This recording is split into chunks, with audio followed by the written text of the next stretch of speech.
Hello friends, இன்றைக்கி நம்ம சேனலில் என்ன பார்க்க போகிறோன்னா, ஒரு முக்கியமான ஜோதிட தாள்களையும் ஒரு அதிரடியான ஆன்மீக தாள்களையும் இந்த வீடியோவில் பார்க்க போகிறோம். பார்க்குறதுக்கு முன்னாடி என்ன பார்க்க போகிறோங்கிறத இன்ட்ரோவில் ஷேர் பண்ணுறேன். என்ன பார்க்க போகிறோங்கிறத இன்ட்ரோவில் தெரிஞ்சுக்குங்க. தற்போது 2025 ஆண்டில் ஆங்கில மாதத்தில் 11வது மாதமான நவம்பர் மாதமானது பிறந்து நடந்துட்டுருக்கு. இந்த நவம்பர் மாதம் சாதாரண மாதம் கிடையாது, மிகவும் எச்சரிக்கையான ஒரு மாதம் என்று சொல்லலாம்.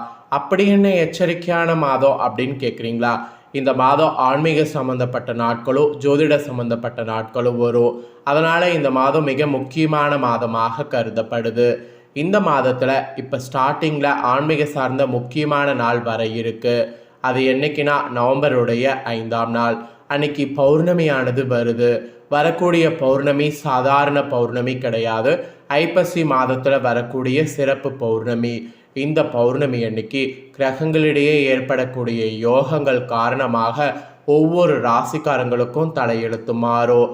அப்படி மாறக்கூடிய தலையெழுத்தை அந்தந்த ராசிக்காரங்க தெரிஞ்சு பலனடையணுங்கிறதுனால ஒவ்வொரு ராசிக்கும் பௌர்ணமி பலனை ஷேர் பண்ணிகிட்ருக்கேன். அதில் இன்னைக்கு இந்த வீடியோவில் கன்னி ராசிக்காரங்களுக்கு ஷேர் பண்ண போகிறேன். கன்னி ராசியில் பிறந்த நேயர்கள் அத்தனை பேரும் இந்த ஒரு வீடியோவை ஸ்கிப் பண்ணாமல் பாருங்கள். உங்களோட ராசிக்கு இந்த பௌர்ணமிக்கு பிறகு கிரகங்களால் என்ன பலன் கிடைக்கும் அப்படிங்கிறத தெரிஞ்சுக்கிட்டு அதற்கேற்ப நடந்து பலன் பெறுங்க. உங்கள் நட்சத்திரத்துக்கேற்ப பலன்கள் இந்த வீடியோவில் சொல்ல போகிறேன். உங்களுக்கான பலனை நட்சத்திரத்துக்கேற்பவே தெரிஞ்சு பயன் பெறுங்க. ஃபர்ஸ்ட்டு, இந்த ஐப்பசி பௌர்ணமி ஆன்மீக ரீதியாக எந்த அளவுக்கு சக்தி வாய்ந்த பௌர்ணமி, இந்த பௌர்ணமியில் நீங்கள் செய்ய வேண்டிய ஆன்மீக பரிகாரம் என்ன அப்படிங்கிறத முதல்ல உங்களுக்கு ஷேர் பண்ணுறேன். அதை முதல்ல இந்த வீடியோவில் தெரிஞ்சுக்குங்க. அதுக்கப்புறம் உங்களுக்கான பலனை அதிரடியாக இந்த வீடியோவில் பார்க்கலாம். ஆக்சுவலி பஞ்சம் தீர்க்கக்கூடிய ஐப்பசி பௌர்ணமி பரிகாரம் இது. நம்பிக்கையோட செய்திடுங்க. உலகத்திற்கே சோறு போடுகின்ற சிவபெருமானுக்கு அன்ன அபிஷேகம் நடைபெறக்கூடிய நாள் ஐப்பசி பௌர்ணமி. சோறு கண்ட இடம் சொர்க்கம் என்று முன்னோர்கள் சொல்வாங்க. இதற்கு என்ன அர்த்தம்னா, சோறு எந்த இடத்தில் கிடைக்கிறதோ, எந்த இடத்தில் நம்மளுடைய பசியை ஆட்சி கொள்ள முடிகிறதோ அந்த இடம்தான் நமக்கு சொர்க்கமாக இருக்கும். இது ஒரு அர்த்தம். அதே போல் சிவபெருமான் மீது விழக்கூடிய ஒவ்வொரு அரிசி பருக்கையும் ஒவ்வொரு சோறும் சிவபெருமானாக மாறுகிறது. ஒரு ஈசனை பார்த்தாலே புண்ணியம். 1,00,000 சாதங்கள் ஒன்றாக சேர்த்து சிவபெருமான் மீது அபிஷேகம் செய்யும்போது அந்த ஒவ்வொரு அரிசி பருக்கையும் சிவபெருமானாக மாறி நிற்கிறது. ஆக லட்ச ஈசனை தரிசனம் செய்தால் நமக்கு சொர்க்கம் தானே. அதனால தான் சோறு கண்ட இடம் சொர்க்கம் என்பதற்கு இப்படியும் ஒரு அர்த்தத்தை நம்மளுடைய முன்னோர்கள் சொல்லி வைத்திருக்கிறாங்க. இப்படி பல சிறப்புகளை இந்த ஐப்பசி பௌர்ணமி கொண்டு இருக்கு. அதனால் இந்த ஐப்பசி பௌர்ணமியில் இந்த பரிகாரம் உங்கள் ராசிக்காரங்க செய்திடுங்க. இவ்வளவு அற்புதங்களை கொண்ட இந்த ஐப்பசி பௌர்ணமி நாளில் உங்களுடைய வீட்டில் உங்கள் கையால் செய்ய வேண்டிய எளிமையான பரிகாரத்தை பற்றி இந்த ஆன்மீக சார்ந்த வீடியோவில் சொல்ல போகிறேன். தெரிந்து கொள்ளுங்க. இந்த தினம் ஐப்பசி பௌர்ணமி மாலை நிலவு உதயமானதுக்கு பின்பு இந்த பரிகாரத்தை நீங்கள் செய்ய வேண்டும். உங்கள் வீட்டில் அரிசி அளப்பதற்கு ஆளாக்கு ஓளாக்கு அரைப்படி படி என்று ஏதாவது கட்டாய வைத்திருப்பீங்க. டம்ளரில் அரிசி அளக்கக்கூடாது. இப்படி சின்னதாக படி வாங்கி வைத்து தான் அரிசி அளக்க வேண்டும். அதுதான் வீட்டுக்கு ஐஸ்வர்யத்தை கொடுக்கும். அந்த ஆளாக்கில் அல்லது படியில் நிரம்ப பச்சரிசி வைத்து விடுங்க. அதன் மேலே ₹1 நாணயத்தை வைத்து விடுங்க. இதை மொட்டை மாடியில் வைங்க அல்லது பால்கனியில் வைங்க. நிலவொளி எந்த இடத்துல வருமோ அந்த இடத்துல வைத்து விட்டு அந்த ஈசனையும் சந்திர பகவானையும் மனதார நினைத்து கொள்ளுங்க. உங்கள் வீட்டில் ஒருபோது எந்த சூழ்நிலையிலும் எந்த ஜென்மத்திலும் பணத்திற்கோ சாப்பாட்டிற்கோ பஞ்சம் வரக்கூடாது என்று மனநிறைவோடு பிரார்த்தனை செய்து கொள்ளுங்க. கொஞ்ச நேரம் இந்த அரிசியும் அந்த நாணயமும் நிலவுடைய வெளிச்சத்தில் இருக்கட்டும். நீங்களும் அந்த வெட்ட வெளியிலே இருக்கலாம். நிலவொளி உங்கள் மீது படுவது ரொம்ப ரொம்ப நல்லது. 1 மணி நேரம் 2 மணி நேரம் எவ்வளவு நேரம் இருந்தாலும் தவறு கிடையாது. இப்படி வைப்பதற்கு வாய்ப்பு இருந்தால் அதை நீங்கள் பயன்படுத்தி கொள்ளுங்க. நிலவு வெளிச்சத்தில் வைத்த அந்த பச்சரிசியை எடுத்து கொஞ்சம் அரிசி எடுத்து உங்கள் வீட்டு அரிசி மூட்டையில் கலந்து விட வேண்டும். அந்த ₹1 நாணயத்தை எடுத்து பணப்பெட்டியில் வைத்து விட வேண்டும். இப்படி செய்தால் உங்கள் வீட்டில் பணத்திற்கு பஞ்சம் வராது, சாப்பாட்டிற்கு பஞ்சம் வராது என்பது நம்பிக்கை. அந்த படியில் வைத்த மீதம் அரிசி இருக்கும் அல்லவா, அந்த பச்சரிசியில் ஏதாவது சாதம் சமைத்து அடுத்த நாளோ அல்லது உங்களுக்கு நேரம் கிடைக்கும் போதோ அந்த சாதத்தை பசியோடு இருக்கக்கூடிய 2 பேருக்கு அன்னதானம் செய்து விட வேண்டும். அன்ன அபிஷேகத்திற்கு சிவபெருமானுக்கு நாம் ஏதாவது ஒரு கைகாரியம் செய்ய வேண்டும் என்றால் இதை செய்யுங்க, அன்னதானம் செய்யுங்க. மக்களுக்கு செய்யக்கூடிய சேவை தான் அந்த மகேஷனுக்கு செய்யக்கூடிய சேவை என்று சொல்வாங்க. இல்லாதவர்களுக்கு சாப்பாட்டை நீங்கள் போடுங்க, உங்களுக்கான சாப்பாட்டை அந்த ஈசன் நிச்சயம் கொடுப்பான். இந்த எளிமையான பரிகாரம் அனைவருக்கும் நிச்சயம் பயனுள்ளபடி அமையுங்கிறதுனால தான் உங்கள் ராசிக்கு பரிகாரத்தை ஷேர் பண்ணதை தெளிவாக இந்த வீடியோவில் தெரிஞ்சிருப்பீங்க. தெரிஞ்சதுக்கேற்ப பரிகாரம் செய்திடுங்க.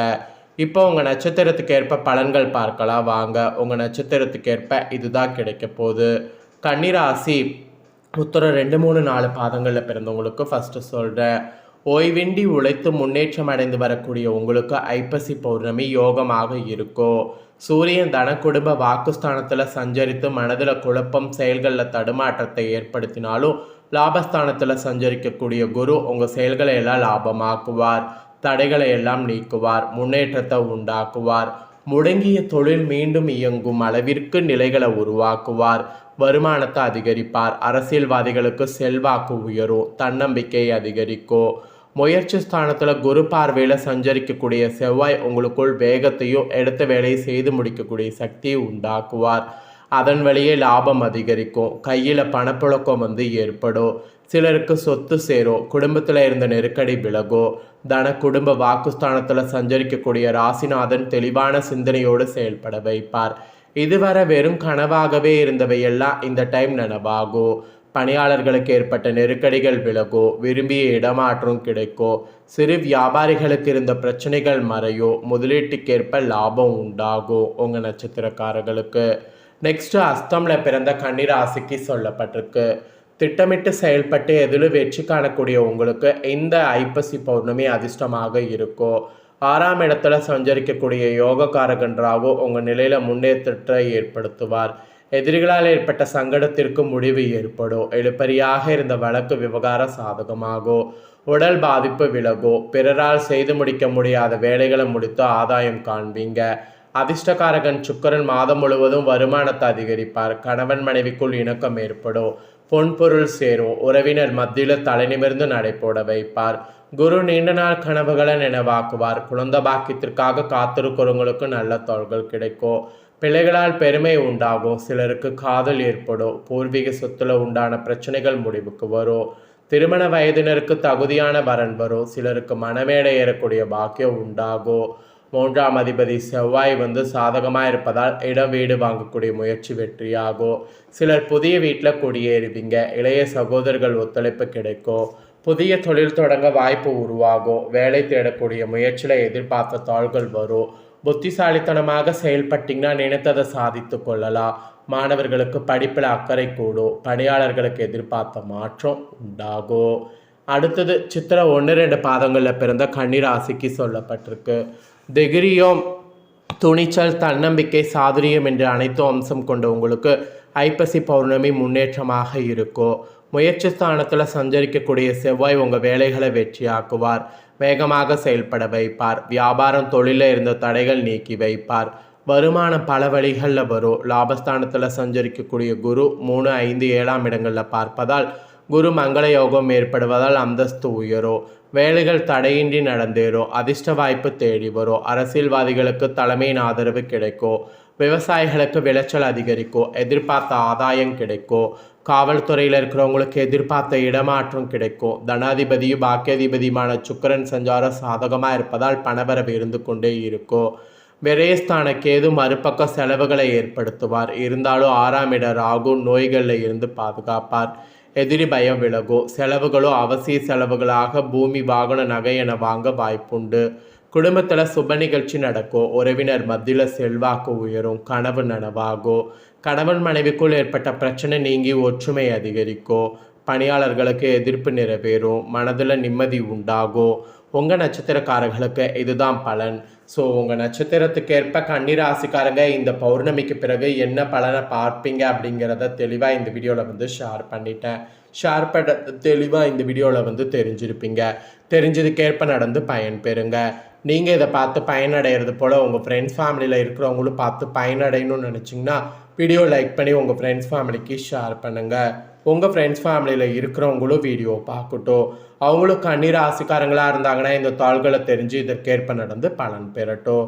இதே போல் புதிய அப்டேட்டான நிறைய வீடியோ போடப்படும். அது எல்லாமே உடனுக்குடனே தெரிந்து கொள்ள நம்ம சேனலை சப்ஸ்கிரைப் பண்ணுங்கள். நெக்ஸ்ட் இதே போல் சுவாரஸ்யமாக வேறொரு வீடியோவில் உங்களை சந்திக்கிறேன். நன்றி.